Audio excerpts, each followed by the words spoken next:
Just when we thought the world of nootropics couldn't get any more bizarre, there's a growing trend of individuals that are using a specific dye in order to enhance their cognition. And it's most often used for anything outside of being a supplement that a human would consume. And the dye that I'm referring to is Methylene Blue, which I've been extremely skeptical about. As many of you know, I take a fairly conservative approach to nootropic supplements, and in the past I'd mentioned that I would actually stay away from it. What I decided to do was put it to the test for 30 days. I've actually got the compound in the dropper form, which is the most common way people use to ingest it, and I also actually have the powder. Notice I keep the powder in a Ziploc bag. That's because this dye will get absolutely everywhere, so you have to proceed with caution. At the end of the video, I'll suggest different dosage protocols, what type to take, and if you should consider avoiding it. And what had intrigued me about Methylene Blue is that not only are there positive anecdotes out there, but most of the studies actually reveal that it had positive effects with respect to your respiratory system, with respect to recovering from specific sicknesses. As shown here, 4 of 5 patients showed marked improvement in symptoms of the sickness that's been going around the past 5 years. And there's a growing body of research showing that Methylene Blue may have benefits with respect to anti-aging. Of course, when it comes to anti-aging, it's going to be very difficult for scientists to pinpoint whether or not Methylene Blue may be beneficial. They're going to have to examine it over a long period of time. But in this study here, they actually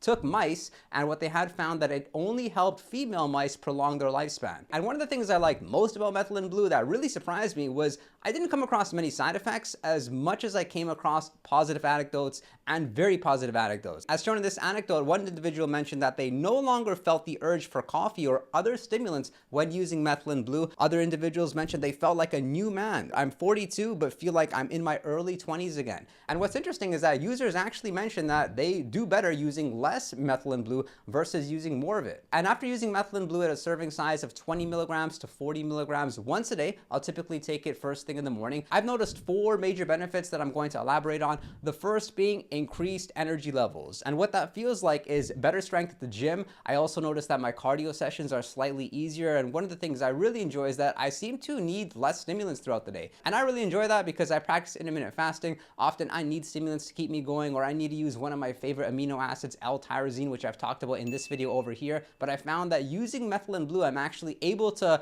enjoy the day with less stimulants, and I don't feel the same irritability I would typically feel while I'm fasted. And that could make it especially useful if you're in a caloric deficit, you're perhaps trying to lose some weight, you don't want to use stimulants all the time because you know that stimulants have that associated crash with them. They give you the jitters, they give you the anxiety. When you're using Methylene Blue, you feel a better sense of well-being. You have more physical energy, you also feel like you're having more mental energy. I don't find myself as cognitively fatigued at the end of the day, and for that reason, it's actually led to the second benefit I've enjoyed, and that's an improvement in sleep quality. And I'm actually surprised that when I looked at anecdotes or research, I haven't really seen many benefits with respect to sleep, but I've certainly noticed that I'm experiencing a deeper sleep. I also noticed that I'm able to sleep longer. Like, one of the things I really like doing is catching up on sleep, but I also find it difficult to sleep more than 7 hours. But I found while using Methylene Blue, I've actually been able to sleep 8 hours, sometimes even longer. And that's important because often I'll want to restore my body and remove any potential sleep debt that's accumulated so I can go ahead and conquer the rest of the week. And that's a practice that works well for me. Let's say, for example, I want to sleep 7 hours a night for the next 7 days. That's 49 hours of sleep in total. But if I know that on some days I'm only going to be able to sleep, say, 6 hours, what I'll do is I'll sleep extra during the previous days in order to make sure I have enough sleep, and you could say my sleep bank account. So am I enjoying more sleep specifically because of the Methylene Blue? That's still to be determined. Of course, I've only used this supplement for about a month, so I'll continue to keep you updated, but I try to control all variables. I've not actually used other new supplements along with Methylene Blue. And I also track my sleep using devices such as the Oura Ring as well as the Ultrahuman Ring. I feel like using 2 rings is more accurate. And the third major benefit I've enjoyed is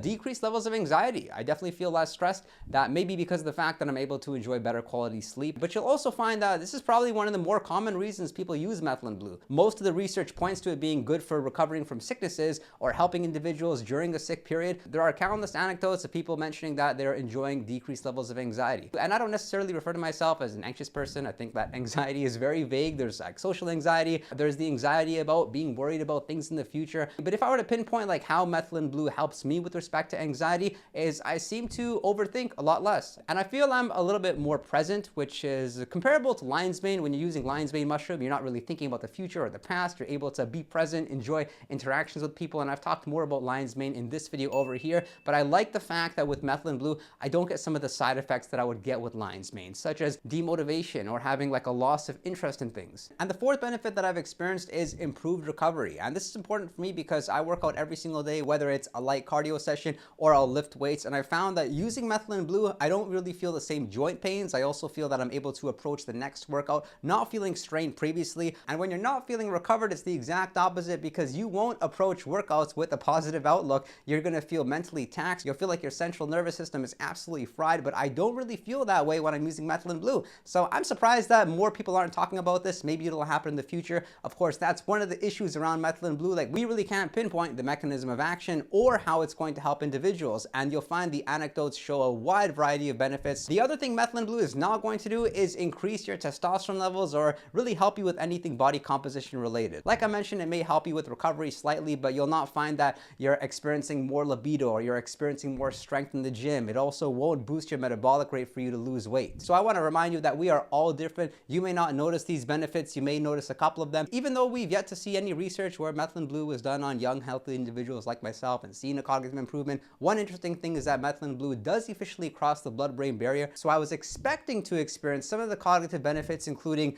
improved memory, perhaps improved learning retention or improved learning speed, better verbal fluency. And I'm disappointed to say that Methylene Blue really didn't give me any of those benefits. So I don't necessarily see it as a cognitive enhancer. More, I see it as a supplement that may help with energy levels, recovery, and help you perhaps stay a little bit more focused than typically. Of course, when using nootropics or cognitive supplements or any supplements, especially ones which haven't been studied for the past 20 to 30 years plus, you want to proceed with extreme caution. More is not better. Start off with a low dose. Although I may warn you, it's somewhat subtle. I consider myself to be very sensitive to nootropic supplements. I can usually tell when something's working or not, even before I've looked at the research. And if you're considering using Methylene Blue for experiencing some of the talked about benefits with skin health or anti-aging of the skin, I've not found that Methylene Blue has made any difference. Of course, I've only used the supplement for a short period of time. It's hard to determine whether or not it may help with your skin quality, but I've not found really any supplement to help that way. I've also found like red light therapy or sauna to be somewhat overrated in the spectrum of helping with your skin health. Nothing even comes close to helping skin health as much as eating right, making sure, of course, you're not touching your face, and washing your face thoroughly after your workouts, especially if you're one to sweat. And if you're wondering about the side effects, you'll find that Methylene Blue is fairly well tolerated. It seems that individuals either report something working or they don't report anything working. It's not that individuals have a really bad experience, and that's one of the reasons why I was somewhat comfortable with using this supplement. But there's one interesting side effect, and this is what makes it unique to other nootropics out there. It's of course that the supplement will make everything blue. You'll likely get a blue tongue, you'll get blue fingers when you're using the supplement. So when I'm using Methylene Blue, I'll make sure to put papers or paper towels over my countertop when I'm ingesting it, because I'm currently using the actual dye, not the dropper. I know the dropper is more common, and I don't think I've ever used a supplement that affected my urine, but you can expect a blue toilet. And when I first encountered that experience, I had two thoughts.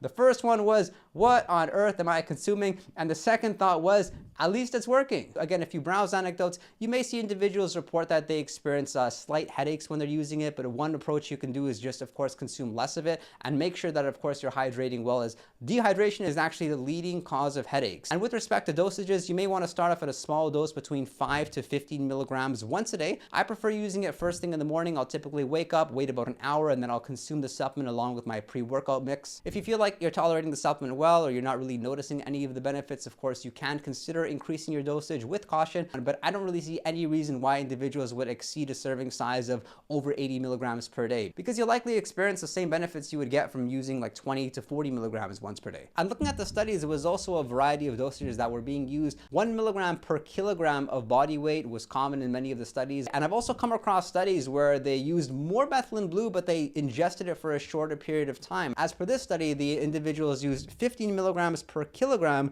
each day, but they only used Methylene Blue for 3 days. So perhaps they had the thought process that maybe we'll use a supplement for a short period of time, we'll take a lot of it, and then it will solve the issue, or it will not. So looking to the future, I'll consume the supplement every day for a month. I'll take a couple months break, and then I'll repeat it in that fashion. That's just me, of course. Do whatever works best for you. The reason why I'm taking this approach is because we've yet to really see any research leading to how safe this can be for us long term. And at the end of the day, this is a dye. It's a color dye. Perhaps I'm a bit old-fashioned in my thinking, but I believe that we should always stay away from dyes and any artificial fillers in our food. But I'd love to know your thoughts about this compound in the comment section below. Do subscribe, drop a like if you enjoyed the video, and share with anyone else that's considering this interesting dye. And I really appreciate your support. If you want to chat with me one-on-one, you can consider messaging me on Patreon, and make sure to visit our Discord server. We have a 24/7 chat room. We're having a lot of fun. I thank you for your interest in nootropics and look forward to seeing you next time.